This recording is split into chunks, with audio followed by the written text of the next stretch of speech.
आपने मुझे शिक्षा, कला और संस्कृति जैसे महत्वपूर्ण विषय पर बोलने का अवसर दिया।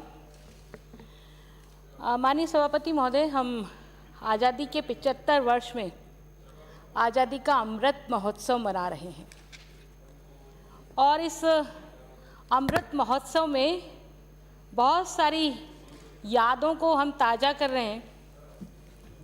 इस अमृत महोत्सव के लिए कि हम अमृत महोत्सव मना पाएँ, इसके लिए हिंदुस्तान के बहुत सारे वीरों ने अपने प्राणों को न्यौछावर किया है, अपने प्राणों का त्याग किया है। और 15 अगस्त 1947 में इतनी लंबी लड़ाई के बाद 1857 से लेकर के 1947 तक भारत आज़ाद हुआ। बहुत से लोग इसको स्वतंत्रता कहते हैं, कोई कहता है हम आज़ाद हो गए, स्वतंत्र भारत में सांस ले रहे हैं। स्वतंत्र, जब मैं इस शब्द के बारे में जानने की कोशिश करती हूँ तो सभागार में अभी हमारे शिक्षा मंत्री बी.डी. कल्ला जी बैठे हैं और ये बहुत अच्छे से समझते हैं कि स्वतंत्र का क्या मतलब है। 1947, 15 अगस्त 1947 में क्या हमारे हजारों लोगों ने अंग्रेजों से सत्ता हिंदुस्तानियों के पास आ जाए, भारत में पैदा होने वाले व्यक्ति के पास आ जाए, क्या सिर्फ इसीलिए हमने राजनीतिक संघर्ष किया था 1000 वर्षों से कि अंग्रेजों से सत्ता लेकर के हमारे हाथ में आ जाए? सिर्फ मात्र इतनी सी चीज के लिए यह स्वतंत्रता आंदोलन था? ये नहीं था माननीय सभापति महोदय। स्वतंत्र में स्वयं को अलग करिए और तंत्र को अलग करिए। हमारे स्वयं का तंत्र होना चाहिए, ऐसी स्वतंत्रता हमें चाहिए। हम अपने स्वयं का तंत्र विकसित करना चाहते थे। हमारे स्वतंत्र पर जो अंग्रेजों ने आघात किया था, जो मुगलों ने आघात किया था, उसकी लड़ाई हम लड़ रहे थे। हम लड़ाई ये लड़ रहे थे कि जो हमारी जीवन पद्धति है, जो आर्यों की जीवन पद्धति है, जो इस भारत भूमि की जीवन पद्धति है, उस जीवन पद्धति की आत्मा पर जो अंग्रेजों ने आघात किया था वो बर्दाश्त नहीं करेंगे। और इसलिए हम स्वतंत्र होना चाहते थे, ना कि हम सिर्फ मात्र इस बात के लिए स्वतंत्र होना चाहते थे कि अंग्रेजों से सत्ता हिंदुस्तानियों के पास में आ जाए। लेकिन माननीय सभापति महोदय, 70 सालों से जिन्होंने राज किया, उन्होंने उस तंत्र को और छिन्न भिन्न करने की कोशिश करी, ना कि विकसित करने की कोशिश करी। अभी माननीय सदस्य जो मैं उनको विधानसभा नहीं पहचानती हूँ, नहीं ओसिया नहीं, वो इंद्रराज गुर्जर जी,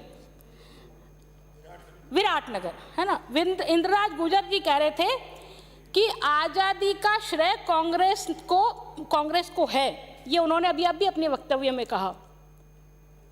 और ये इंद्रराज गुर्जर जी ने जो विराटनगर से आते हैं, उन्होंने कहा आज़ादी का श्रेय कांग्रेस को है। हम आज़ादी का 75वां वर्ष मना रहे हैं और ये सही कहा उन्होंने। इसलिए मैं कह रही हूँ सही कहा क्योंकि उनको पढ़ाया ही यही गया है। इस 70 सालों में जिन्होंने इतिहास लिखा, वो इतिहास लिखने वाले कौन थे? कांग्रेस से उपकृत होने वाले लोग, कांग्रेस से पैसा लेने वाले लोग, कांग्रेस के अन्य पदों पर जाने वाले लोग। माननीय सभापति, ये मैं 2 किताबें लेकर के आई हूँ आज सदन में, इनका विश्लेषण मैं करूंगी, प्लीज मेरे को आप टोकिएगा मत। ये है आज़ादी के बाद का स्वर्णिम भारत भाग 1 कक्षा 11 और दूसरा है आज़ादी के बाद का स्वर्णिम भारत भाग 2 कक्षा 12। ये 2 किताबें माननीय सभापति महोदय, और ये इंद्रराज गुर्जर जी के वक्तव्य को सिद्ध करती है। और इसलिए सिद्ध करती है क्योंकि 70 सालों से हमने इतिहास में अपने बच्चों को यही पढ़ाया है। और ओसिया से आने वाले माननीय सदस्य कह रही थी कि नेहरू जी ने विज्ञान और प्रौद्योगिकी के युग की शुरुआत करी, तो हमने, जो मैं तंत्र की बात करती हूँ ना, हमने तंत्र भुला दिया क्योंकि हमने पश्चिमी देशों को ही मान लिया कि उन्होंने विज्ञान की उन्नति की है, उन्होंने विज्ञान की खोज की है। हमने चरक को भुला दिया, हमने जीरो, जिस भारत ने जन्म दिया जीरो को, उसको भुला दिया। और मेकाले ने एक बात कही थी, मेकाले ने बात कही थी कि मैं ऐसी शिक्षा पद्धति और हिंदुस्तान में ऐसे लोगों को तैयार करना चाहता हूं जो रंग रूप स्वभाव दिखने से तो इंसानी हो, पूरी तरह से पाश्चात्य विचार हो और यही माने कि हिंदुस्तानी असभ्य है, वो पढ़े लिखे नहीं। अंग्रेजों ने ये बात कही थी और यही बात हमारी ओसिया से आने वाली माननीय सदस्य कह रही हैं कि नेहरू ने विज्ञान और प्रौद्योगिकी की स्थापना की, उन्होंने आगे बढ़ाया। तो ये कौन थे जिन्होंने ज्योतिष शास्त्र की रचना करी? ये कौन थे जिन्होंने चरक संहिता की रचना करी? वो कौटिल्य कौन था जिन्होंने अर्थशास्त्र की रचना करी और जिसके आधार पर आज भी हम उस अर्थशास्त्र को पढ़ाते हैं? कौन थे ये लोग? ये हिंदुस्तान की आजादी के बाद के लोग थे क्या? पर हमने स्वयं को भुलाने की कोशिश करी, हमारे तंत्र को भुला दिया हमने और हम उन पश्चात्य लोगों के पिछलग्गू बन गए। और उसी कारण से अब मैं इसकी ये जो कहा है ना, ये इसके लिए मैं आगे बढ़ती हूँ।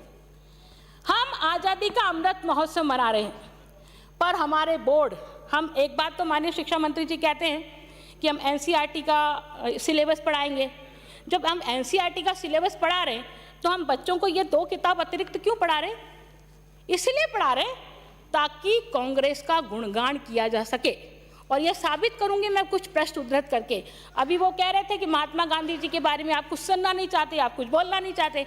भैया, आपने ये किताब लिखी है ना, आपने लिखवाई है, राजीव गांधी स्टडी सर्किल के लोगों से लिखवाई है।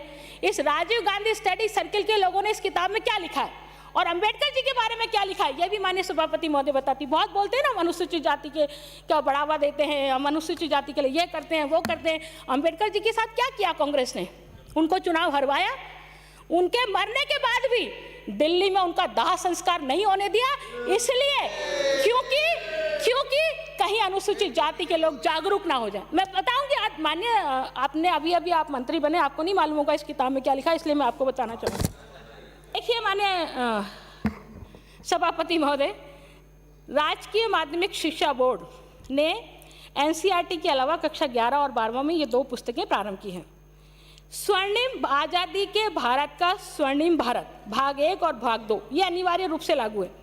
अब इस पुस्तक के 84 पृष्ठ है माननीय सभापति महोदय। इन 84 पृष्ठों में से माननीय मंत्री महोदय, 84 पृष्ठों में से 48 पृष्ठ ये आज़ादी के भारत के पहले के पृष्ठ है। किताब का नाम है आज़ादी के बाद का स्वर्णिम भारत। ये आज़ादी के बाद का स्वर्णिम भारत होना चाहिए, इसके अंदर आज़ादी के बाद की चीज़ें लिखी होनी चाहिए। पर इसमें से 84 में से 48 पृष्ठों पर आज़ादी के बाद का नहीं, आज़ादी के पहले का उल्लेख है। और ये जो किताब के शीर्षक से मेल ही नहीं खाती ये विषय वस्तु, लेकिन हमने लिखी है क्योंकि हमें कांग्रेस का महिमा मंडन करना है। फिर आप देखिए इस किताब में कांग्रेस के आज़ादी के पहले के सारे कार्यकलाप लिखे हैं, लेकिन एक बात को बहुत चतुराई से हटा दिया या उसको गौण कर दिया। कांग्रेस की स्थापना का उल्लेख तो इस किताब में है, लेकिन कांग्रेस की स्थापना किसने की और किस उद्देश्य के लेकर के की, इसमें बिल्कुल गायब कर दिया। क्यों गायब करते हो आप ये क्यों नहीं कहते कि कांग्रेस की स्थापना ए.ओ. ह्यूम ने की थी और अंग्रेजों की नीतियों के समर्थन के लिए की थी उसने? क्यों नहीं कहते हो आप ये बात? ये इतिहास में बच्चों को क्यों नहीं पढ़ाना चाहते हो आप? नहीं पढ़ाएंगे, पर वो हमारे विरुद्ध जाती है बात, इसलिए हम क्यों पढ़ाएंगे इसे? फिर माननीय सभापति महोदय आगे देखिए आप, इस पुस्तक में केवल पंडित नेहरू के व्यक्तित्व और कृतित्व पर ही समर्पित है, जबकि कांग्रेस के और भी प्रधानमंत्री हुए हैं, उनका उल्लेख बिंदु मात्र है, सिर्फ बिंदु मात्र। हम एक ही परिवार को कब तक उपकृत करेंगे और क्यों करेंगे? क्या कारण है? पंडित नेहरू की राष्ट्र निर्माण की भूमिका निश्चय ही महत्वपूर्ण है, लेकिन पुस्तक में स्पष्ट यह संदेश देती है कि इस अवधि में भारत की सामाजिक, आर्थिक, सांस्कृतिक और राजनीतिक विकास यात्रा में अन्य कोई है ही नहीं। अकेले पूरे हिंदुस्तान को 70 साल तक ये नेहरू जी ने अभी तक बढ़ाया ना आगे, और तो कोई है ही नहीं।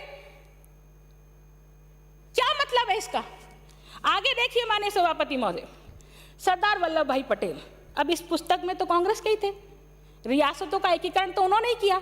यदि आज हिंदुस्तान जिस स्वरूप में है माननीय मंत्री महोदय, यदि सरदार वल्लभ भाई पटेल नहीं होते तो आपके सीने पे हाथ रख करके बोलो, आज की ये भौगोलिक स्थिति होती क्या हिंदुस्तान की? होती क्या?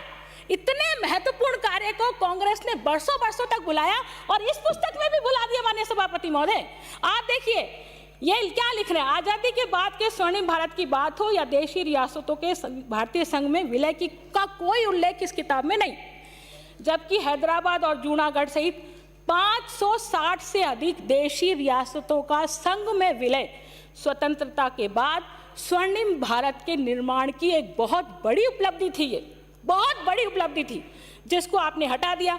और तो और कहीं नेहरू जी की तुलना में सरदार वल्लभ भाई पटेल को इग्नोर करने के उद्देश्य से इन्होंने कश्मीर समस्या, जो सिर्फ और सिर्फ नेहरू के कारण से पैदा हुई, उस कश्मीर समस्या का उल्लेख इस पुस्तक में किया ही नहीं गया इस कश्मीर समस्या का उल्लेख, और ना रियासतों के विलयीकरण की कोई बात इन्होंने कही है। और इसी प्रकार से माननीय सभापति महोदय, देश का विभाजन हुआ, इतनी बड़ी घटना हुई, 5000 से लेकर के 10,000 तक लोग मारे गए, लेकिन देश के विभाजन की व्याख्या इसमें कहीं नहीं है, इस पुस्तक में है ही नहीं, इस पुस्तक में कहीं पर भी नहीं है। ऐसे भीमराव अंबेडकर जी, अब ये संविधान निर्माता भीमराव अंबेडकर जी हैं। आप देखिए, मैं पढ़ के बताती हूँ।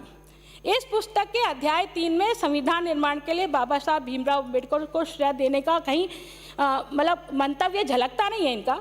इसमें लिखा है, नेहरू ने पंथ निरपेक्ष भारतीय संविधान का निर्माण कराया, ये लाइन है इसके अंदर, और लाइन पंथ निरपेक्ष संविधान का निर्माण कराया नेहरू ने।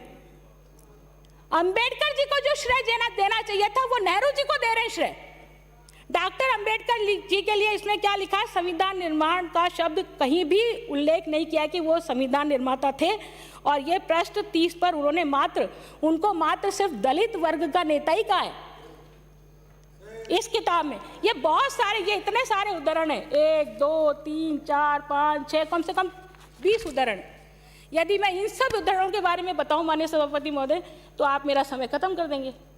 इसलिए मेरा मंत्री महोदय से सिर्फ उदाहरण मैंने इसलिए बताए हैं कि आप इन किताबों में ऐसे बच्चों को तो गलत मत पढ़ाइए। कम से कम क्या चाहते हो आप? शिक्षा का 70 सालों से राजनीतिकरण कर रहे हो, अनुसूचित जाति के वोट लेकर, लेकिन फिर भी अभी तक मन नहीं भरा है। अब तो इंटरनेशनल लेवल पर लोग चले गए, नेट पर सारी चीजें अवेलेबल है। आज यूके में क्या हो रहा है, यूक्रेन में क्या हो रहा है, सब दिखते हैं। तो आपकी ये किताबें भी देखेंगे बच्चे तो क्या सोचेंगे, उनके पेरेंट्स क्या सोचेंगे, कितनी घटिया मानसिकता है आपकी। हाँ, इसलिए मैं चाहती हूँ कि ये किताबों को तुरंत बदलना चाहिए और वास्तविक इतिहास इसमें आना चाहिए, ये मेरा निवेदन है।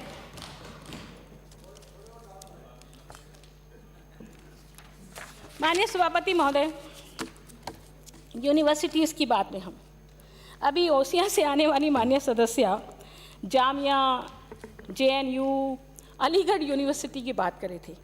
माननीय मंत्री महोदय, मुझे इस बजट में बता दें ये कौन सी संख्या पे लिखा है, जामिया, अलीगढ़ और JNU यूनिवर्सिटी किस मांग संख्या में है? ये 24 वाली मांग संख्या में है क्या? ये आप मुझे प्लीज़ जवाब देते समय बता दें कि 24 मांग संख्या में ये JNU, जामिया और अलीगढ़ यूनिवर्सिटी यहाँ लिखी हुई है। हम अपने पैरों की तरफ नहीं देखेंगे और दूसरे की कमियां खोजेंगे। हमने जो अच्छा अच्छा किया वो बताएंगे और जो हमने अच्छा अच्छा नहीं किया उसकी तरफ ध्यान नहीं देंगे। अभी इंटरनेट की बात कर रही थी कि कॉलेज में, स्कूलों में, गांव में इंटरनेट नहीं है। सही बात है, नहीं है इंटरनेट। तो आपकी 70 साल की सरकार ने क्या किया जी? ये तो कोविड आ गया इसलिए इंटरनेट की इतनी ज़्यादा लोगों को आवश्यकता हो गई, इतना महसूस करने लग गए लोग कि इंटरनेट होना चाहिए। माननीय नरेंद्र मोदी जी 5G लेकर के आए हैं, फाइबर केबल गांव-गांव में बिछा रहे हैं। आपके यहाँ तो कनिमोजी जी गई थी ना जेल, 2G स्पेक्ट्रम के, ये भूल गए कि 2G स्पेक्ट्रम कब हुआ था, कैसे हुआ था? जेल गए थे। तो आपने क्या क्या किया? ये सब चीजें गौण। और कौन सी बीच नरेंद्र मोदी जी क्या कर रहे हैं? आप राम का नाम ले रहे हैं, ऋषि जी का नाम ले रहे हैं, ऋषि मुनियों का नाम ले रहे हैं। तो आप राम का नाम आप खड़े होके कह दीजिए, ओसिया से आने वाली माननीय सदस्य कह दे कि मैं राम को मानने वाली नहीं हूँ, मैं ऋषि परंपरा को नहीं मानती हूँ। अरे हम जिस भूमि में पैदा हुए हैं, जहाँ के संस्कार हमें मिले, हम हिंदुस्तानी, अपनी पहचान ही यही है। वो कहते हैं ना, रोम इटली और मिट गए जहां से हिंदुस्तान की आज भी छवि, वो इसी तक के कारण है। आप यदि ये बदल जाओगे तो आपकी पहचान नहीं रहेगी। अपनी पहचान को क्यों खत्म करना चाहते हो? आप क्यों खत्म कर रहे हो?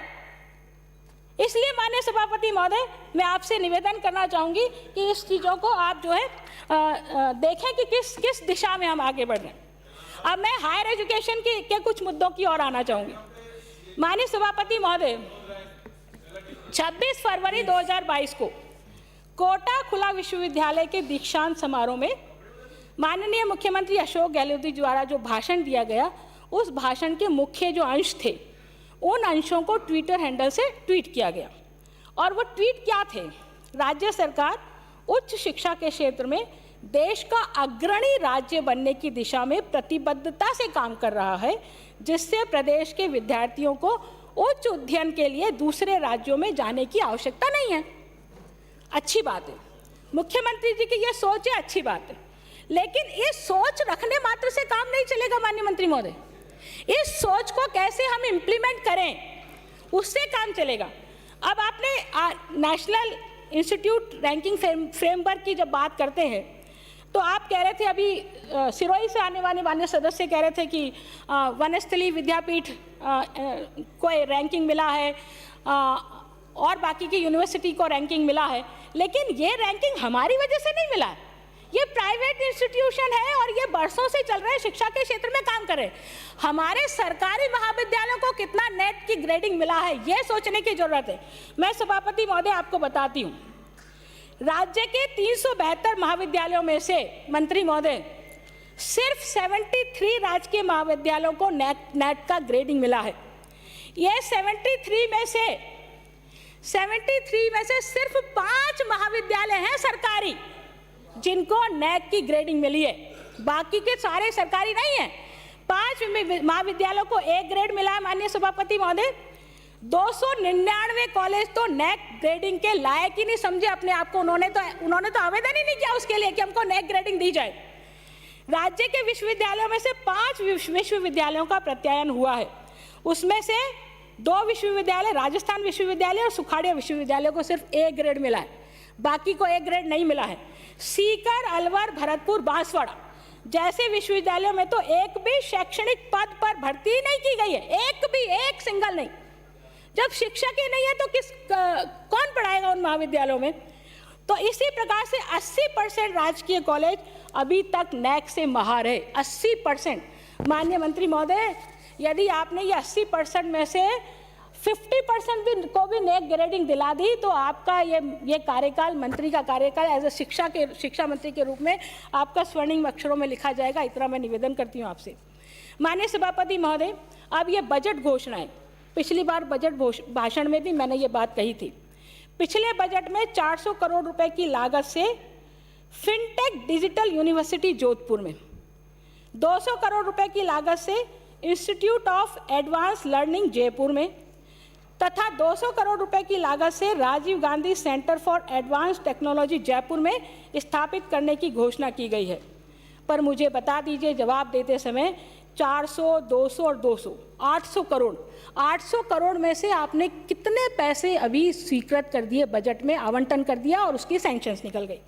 इसी प्रकार से माननीय सभापति महोदय, गेस्ट फैकल्टी हमेशा से ही स्थायी शिक्षकों की नियुक्ति हम नहीं करेंगे और गेस्ट फैकल्टी के रूप में लाएंगे।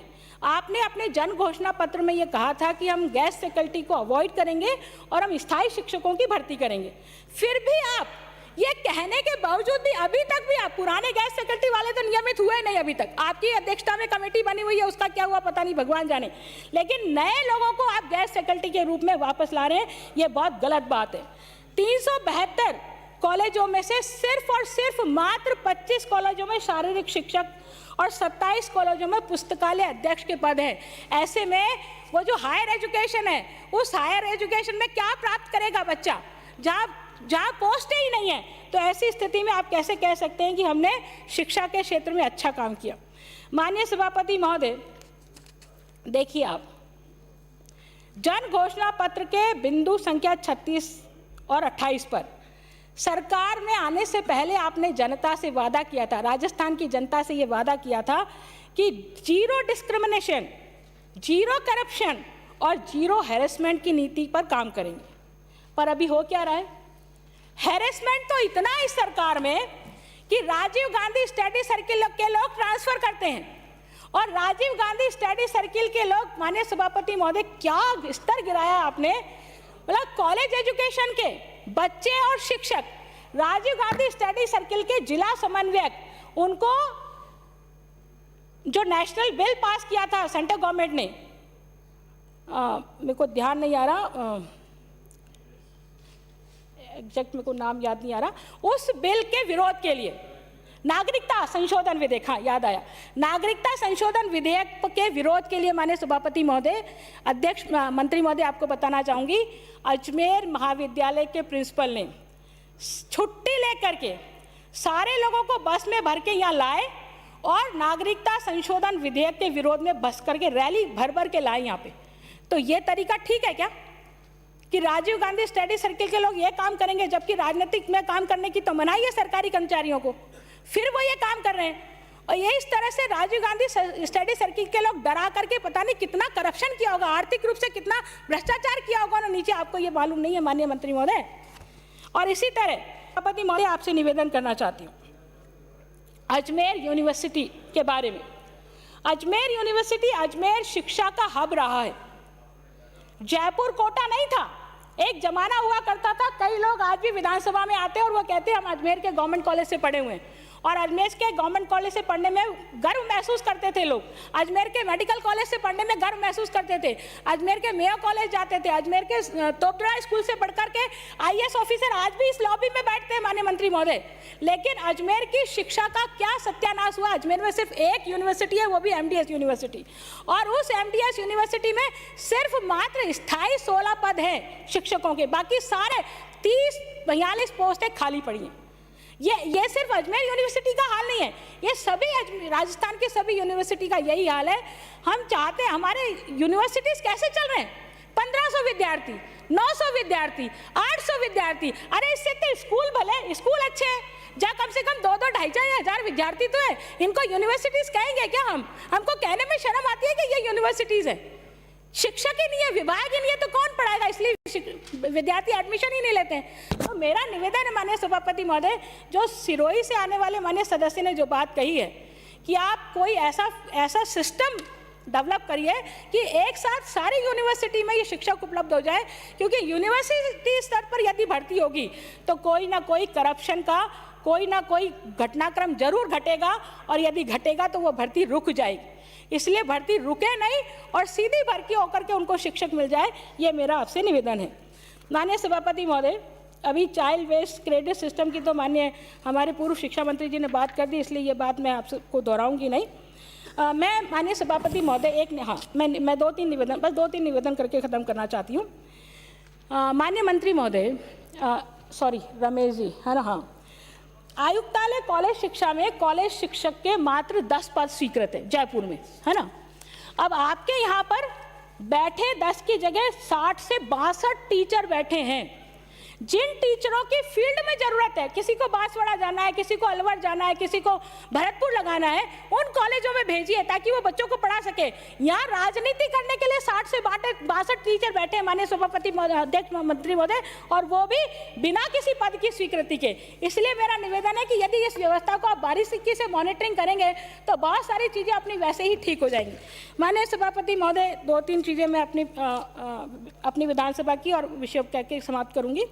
एक तो मेरा निवेदन है माननीय मंत्री महोदय, माध्यमिक शिक्षा से आपने अंग्रेजी विद्यालय खोले, अच्छी बात है, हम इसको बुरा नहीं मानते, पर आपने किया तरीका क्या अपनाया?